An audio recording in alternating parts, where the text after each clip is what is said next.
In today's video, I'm going to teach you how to get paid on Circle. So with a complete monetization tutorial. To get started, open your Circle community and make sure you're logged in with admin access, since payment and paywall settings are only available to administrators.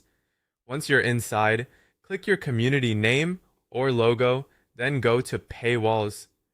From there, choose Connect with Stripe. This is the key step that allows you to actually collect payments. Follow the Stripe setup process and enter the required business, personal, and banking details, so payouts can be sent to your account. After Stripe is connected, head back to the Paywalls area and click Create Paywall. This is where you'll build the offer people can buy. Give your membership a clear name, such as Basic Membership, Premium Community, or VIP Membership. Circle lets you charge either for access to the full community or only for specific spaces, so think carefully about what your offer should unlock.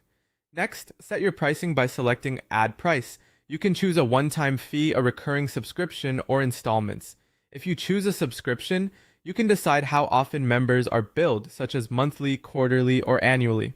If you want more than one option, you can also create membership tiers. For example, you might offer a basic plan for general community access, a pro plan that includes courses, and a VIP plan with everything plus exclusive events. Circle also supports subscription groups, which makes upgrades and downgrades easier for your members. Now go to the access section and choose exactly which spaces or access groups paying members should receive.